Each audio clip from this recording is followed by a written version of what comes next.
नमस्कार, आप देख रहे हैं एनडीटीवी राजस्थान और मैं हूं आपके साथ मनीष शर्मा। खबरों की शुरुआत कर लेते हैं। पहले लिस्ट के साथ ही राजस्थान बीजेपी में अंदरूनी कलह शुरू हो गई है। टिकट काटे जाने को लेकर बगावती सुर उभरने लगे हैं। पूर्व विधायक और प्रदेश उपाध्यक्ष ने तो पार्टी ज्वाइन, आपको जानकारी दें कि पार्टी लाइन से हटकर चुनाव लड़ने का ऐलान कर दिया, तो वहीं विधायक आंसू बहा रहे हैं। पार्टी नेतृत्व के फैसले पर सवाल खड़े हो रहे हैं। बीजेपी ने 41 लोगों की पहली लिस्ट जारी की। बीजेपी ने इस बार 7 सांसदों को मैदान में उतारा है और आपको जानकारी ये भी दें कि 7 सांसदों में से 5 का विरोध लगातार हो रहा है।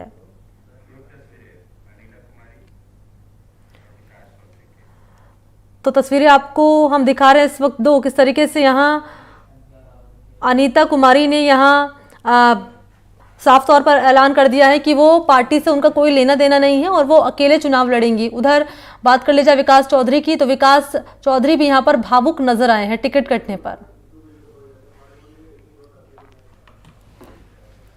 तो ये दो तस्वीरें हम आपके सामने रख रहे हैं, किस तरीके से अनीता कुमारी जो कि टिकट कटने पर इस रूप में नाराज नजर आ रही हैं कि उन्होंने पहले तो सोशल मीडिया पर पोस्ट करके चुनाव अकेले लड़ने का ऐलान कर दिया और उनकी ओर से अब ये कहा गया है कि उनका पार्टी से कोई लेना देना नहीं है।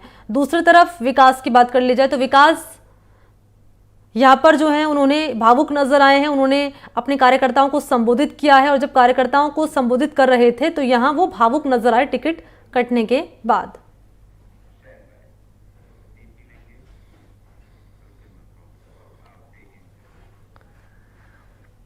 तो राजस्थान में बीजेपी की ओर से प्रत्याशियों की पहली सूची जारी होने के बाद से ही पार्टी में बगावत के सुर सुनाई देने लगे हैं। भरतपुर जिले की नगर विधानसभा क्षेत्र से 2 बार की पूर्व विधायक अनीता सिंह गुर्जर ने भी खुलकर बगावत कर दी। अनीता सिंह ने कहा कि पार्टी को आगे बढ़ाने के लिए मैंने अपना पूरा जीवन लगा दिया, लेकिन पार्टी ने धोखा दिया है। अब वो पार्टी के बंधन से मुक्त हो चुकी है। अनीता सिंह ने चुनाव लड़ने का ऐलान भी कर दिया। भारी तादाद में समर्थकों ने निर्दलीय चुनाव लड़ने की बात कही। उन्होंने कहा कि पार्टी के शीर्ष नेताओं से पहले बातचीत में टिकट का पूरा भरोसा दिया गया था, लेकिन जब नगर विधानसभा का टिकट जवाहर सिंह बेढम को दिया गया, उनका कहना है कि उन्हें चुनाव लड़ने का आदेश सर्व समाज के लोगों ने दिया है। उनके आदेश की पालना करते हुए वो नगर विधानसभा क्षेत्र से चुनाव लड़ेंगे।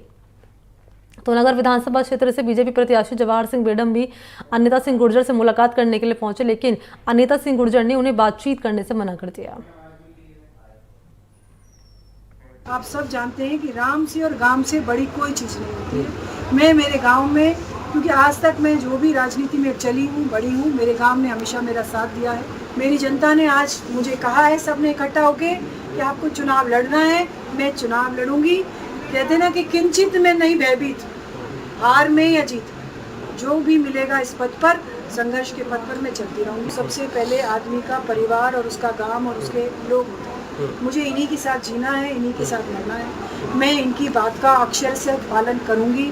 पार्टी को मैंने परसों, उनका फ़ोन आया था, मैंने पार्टी को बता दिया कि मैं अब उस बंधन से आपके से निकल चुकी हूँ, क्योंकि आपने मुझे धोखे में रखा, मुझसे झूठ बोला।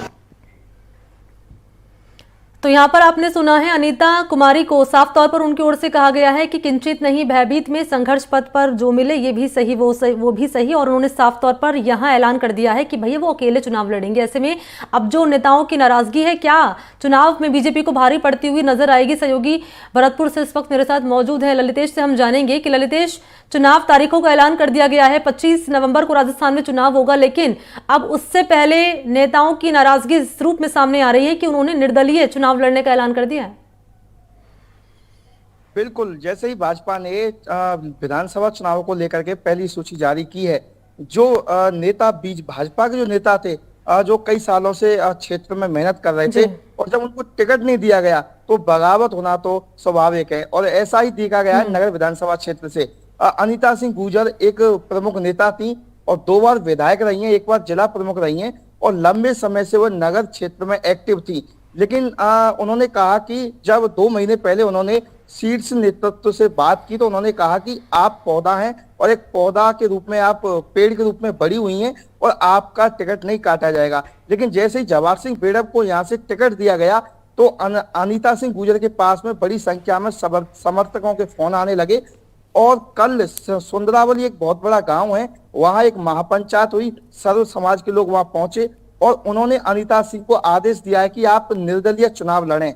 तो अनीता सिंह गुर्जर ने भी ऐलान कर दिया है कि अब उनका पार्टी से कोई लेना देना नहीं है और पार्टी के लोगों के उनके पास में फोन आ रहे हैं जो जवाहर सिंह बेड़म जिनको भाजपा ने प्रत्याशी बनाया है, वो भी उनके घर मिलने के लिए पहुंचे थे, लेकिन अनीता सिंह गुर्जर ने उनसे भी मना कर दिया। अब उनका कहना कि पार्टी के लगातार जो वरिष्ठ नेता हैं या शीर्ष नेतृत्व उनके लगातार फोन आ रहे हैं, उन्हें मनाने के प्रयास किए जा रहे हैं, लेकिन उन्होंने कह दिया कि अब वो लक्ष्मण रेखा लाग चुकी हैं, अब वो किसी की बातों में नहीं आएंगी। पार्टी ने उनके साथ उन्हें धोखा दिया है और अब उन्होंने सीधा सीधा ऐलान कर दिया है कि वो निर्दलीय नगर विधानसभा क्षेत्र से चुनाव लड़ेंगी। जी ठीक है ललितेश, बने रहिए, आपके साथ मैं लौटूंगी यहाँ। इस बीच दर्शकों तक महत्वपूर्ण जानकारी एक और दे देते हैं। बीजेपी की पहली लिस्ट में कई प्रत्याशियों के टिकट कटने के बाद विरोध शुरू हो गया है। पहली लिस्ट की बात कर ली जाए तो अजमेर से सांसद भागीरथ चौधरी को किशनगढ़ विधानसभा से मैदान में बीजेपी ने उतारा है। टिकट कटने के बाद बीजेपी नेता विकास चौधरी अब देवदर्शन यात्रा के साथ नई पारी की शुरुआत करने जा रहे हैं। सोशल मीडिया पर देवदर्शन कार्यक्रम को लेकर चौधरी ने यहां पोस्ट भी की और बीजेपी से दूरी उन्होंने बना ली है।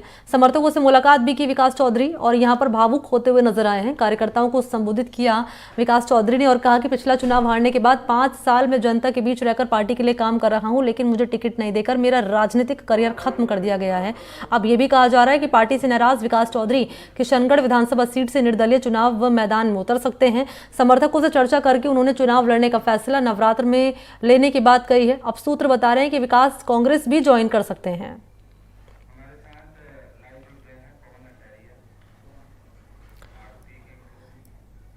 और इस वक्त मेरे साथ मौजूद हैं इसी खबर पर और ज्यादा जानकारी लिए अजमेर से पवन अटारिया। पवन का हम रुख करना चाहेंगे। पवन, यहां विकास चौधरी की नाराजगी इस रूप में सामने आ रही है कि अकेले अब चुनाव लड़ने की बात कह रहे हैं, ऐसे में बीजेपी को कितना नुकसान? बिल्कुल, देखिए किशनगढ़ विधानसभा क्षेत्र जाट बहुल्य इलाका है और यहाँ पर लगातार जाट जो प्रतिनिधि है उनका वर्चस्व रहा, मगर पिछली बार जाटों की आपसी लड़ाई के चलते वहां पर सुरेश टाक ने बाजी मारी थी और अब जैसे ही भारतीय जनता पार्टी ने टिकट फाइनल किए हैं किशनगढ़ विधानसभा क्षेत्र से, अजमेर के सांसद भागीरथ चौधरी को प्रत्याशी बनाया है। टिकट फाइनल होने के बाद से ही जो पूर्व प्रत्याशी रहे भारतीय जनता पार्टी के विकास चौधरी, उनके जो स्वर है वह मुखर हो गए हैं। उन्होंने अपने जो प्रशंसक है, जो उनके समर्थक हैं, उनके सामने एक बैठक की, एक सभा को संबोधित किया। उसमें उन्होंने बड़े ही गंभीर आरोप भाजपा संगठन पर लगाए। उन्होंने यह अपने संबोधन में कहा था कि भारतीय जनता पार्टी में जब वसुंधरा राजे की सरकार और उनका काफी और ऐसे में अब भारतीय जनता जो एक्स सीएम है वसुंधरा राजे, उनको साइड में किया जा रहा है और उनका समर्थक मुझे मानते हुए मेरा टिकट काटा गया है, जबकि मैंने पिछले 5 साल से के बीच में जाकर केंद्र सरकार की योजनाओं का बखान किया, केंद्र सरकार के समर्थन में बात की और आने वाले विधानसभा चुनाव में हर तरीके से भारतीय जनता पार्टी को जीत दिलाएं, ऐसे इन्होंने काम किए। मगर उनका टिकट काटा गया और काफी भावुक होते हुए अपने समर्थकों के बीच उनके आंसू भी टपक गए और अब उन्होंने देवदर्शन यात्रा के दौरान धार्मिक यात्रा शुरू की है। कल रात को भी इन्होंने अपना शक्ति प्रदर्शन कह सकते हैं वह किया है और बात ये भी निकलकर सामने आ रही है, सूत्रों के हवाले से है, आखिर इसकी अपन एनडीटीवी इसके पुख्ता नहीं करता है, क्योंकि बताया जा रहा है राजस्थान कांग्रेस के कद्दावर नेता सचिन पायलट से इनकी बात हुई है। ऐसी अफवाह है या ये कभी कह नहीं सकते कि आप कांग्रेस से चुनाव लड़ना चाहते हैं तो आपका स्वागत है, क्योंकि जो कांग्रेस के 2018 में जो प्रत्याशी थे नंदाराम, वह अपनी यानी कि जमानत भी नहीं बचा पाए थे, इसीलिए वहां पर कोई कांग्रेस का कोई मजबूत कैंडिडेट नहीं होने के चलते सुनने में आ रहा है कि इनको कांग्रेस का प्रत्याशी बनाया जा सकता है। और अगर ऐसे में इनके मुखर, इनके जो फैसले हैं, इनका जो प्रदर्शन है, इनका जो शक्ति प्रदर्शन अगर लगातार जारी रहा तो जाट वोटों में कहीं ना कहीं भागीरथ चौधरी को नुकसान उठाना पड़ सकता है। अच्छा, भागीरथ चौधरी को टिकट देना और विकास चौधरी का टिकट कटना, इसके पीछे के क्या संकेत और क्या संदेश पवन? बात करें विकास चौधरी संबोधन की तो उसमें साफ साफ कहा उन्होंने, मुझे वसुंधरा राजे का गुट के आदमी माना जाता है, उनका प्रशंसक माना जाता है, इस वजह से मेरा टिकट काटा गया है। और दूसरी बड़ी बात, सार्वजनिक तौर पर इन्होंने भागीरथ चौधरी को के खिलाफ एक बयान भी दिया है कि वह पैसे देकर टिकट लेकर आए हैं। ये प्रमुख 2 कारण हैं। वसुंधरा राजे खेमे का मानकर उनका टिकट काटने की बात कही है। जी ललितेश, आपसे भी मेरा सवाल यही रहेगा, जिस तरीके से यहाँ बेढम को यहाँ पर टिकट दिया गया, अनिता गुर्जर का टिकट यहाँ पर काट दिया गया, इसके पीछे के क्या मायने हैं? मीडिया से वार्ता उन्होंने की थी तो उन्होंने स्पष्ट कहा है कि उन्हें भी वसुंधरा कैमरे का माना गया है, इसलिए उनकी टिकट काटी गई है। लेकिन उन्होंने अब कह दिया कि अब मेरा बीजेपी पार्टी से कोई लेना देना नहीं है, अब मेरी जो जनता है नगर विधानसभा क्षेत्र की, उन्होंने आदेश दे दिया है कि आप निर्दलीय चुनाव लड़िए, सर्व समाज आपके साथ है। तो उन्होंने भी यही स्पष्ट किया है कि उन्हें वसुंधरा राजे के खेमे का मान करके जो पार्टी के शीर्ष नेतृत्व जो करता है उन्होंने उनकी टिकट को काटा है। जी,